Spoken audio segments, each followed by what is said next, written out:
క్రీస్తునందు దేవుని ప్రియులందరికీ hosanna ministries తరఫున వందనాలు తెలియపరుస్తున్నాను. నేను pastor John Wesley, Hosanna ministries.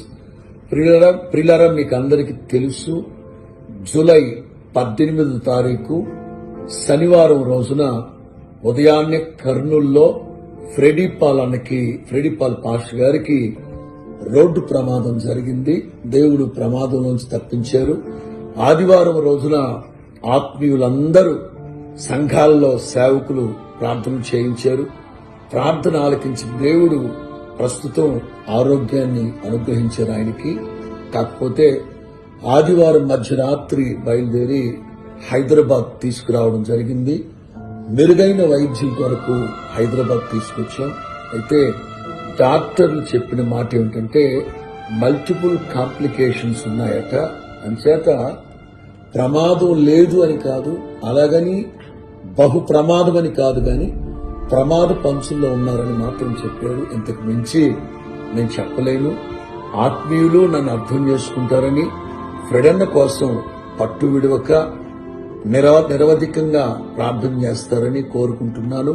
అలాగే హోసన్నా మందిరాలన్నింటా బుధవారం స్త్రీల కూడికలు జరుగుతాయి.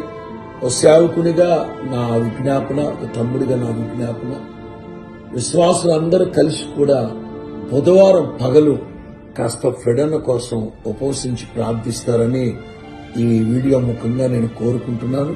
ఇప్పటికే మినిస్ట్రీలో ఉన్న సేవకులు, అలాగే బయట సేవకులైనా అందరూ ఫ్రెడన్నను ప్రేమించిన వారందరూ ప్రార్థన చేశారు.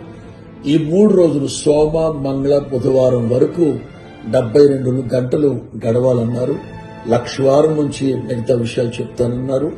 ఎప్పటికప్పుడు ఫ్రెడన్న ఆరోగ్యం యొక్క తాజా విషయాలు మీకు నేను తెలియపరుస్తూ ఉంటాను. మానక అన్న కొరకు ప్రార్థన చేయండి. ఎందుకంటే చిన్నప్పటి నుంచి దేవుని పనిలో కొనసాగించబడిన సేవకుడు, లక్షల మంది ఆత్మీయులకు ప్రయోజనకరమైన పాత్ర. అంచేత మరలా ప్రభు వారిని జ్ఞాపకం చేసుకుని పునర్జన్మను అనుగ్రహించి శక్తి కలిగిన సాధనంలాగా అన్నను వాడుకోవాలని మీరందరూ ప్రార్థన చేస్తారని, మరి ముఖ్యంగా ఏ ఒక్కరూ హాస్పిటల్ దగ్గరికి రావద్దు. మీకు అందరికీ తెలుసు, ఐసీయూలోనే ఉన్నారు ఆయన. నేను కూడా రోజంతట్లో ఒక్కసారి నన్ను పర్మిషన్ ఇస్తున్నారు. మీకు తెలుసు, మరలా నేను చెప్పక్కర్లేదు. ఇండ్ల దగ్గరుండి, సంఘాల్లో ఉండి గుర్తొచ్చినప్పుడల్లా అన్న కొరకు ప్రార్థన చేసి ప్రభువును స్తుతించండి. చూడొచ్చు అని అనుకున్నప్పుడు నేనే మీకు తెలియపరుస్తాను, మీరు రావచ్చు. దయచేసి హాస్పిటల్ దగ్గరికి ఎవ్వరూ రావద్దని చేతులు జోడించి మిమ్మల్ని బ్రతిమలాడుతున్నాను.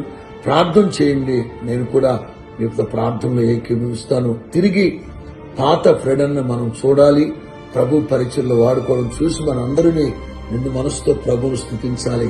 యెషయా గ్రంథంలో ఉన్నట్లుగా స్వస్థత నీకు శీఘ్రముగా లభిస్తుందని, సేవకుల యొక్క స్వస్థతని, ఆరోగ్యాన్ని కోరుకున్న దేవుడు గనక మనం ప్రభు పాదాలు పట్టుకుంటే కరుణ కటాక్షం కలిగిన నా తండ్రి దీర్ఘాయువు వాత్సల్యాన్ని చూపుతారు. నమ్ముదాం, ప్రార్థన చేద్దాం. ప్రార్థనలో కొనసాగండి. ప్రభు అట్టి ప్రార్థన ఆత్మని, కృపని మనందరికి అనుగ్రహించును గాక. God bless you.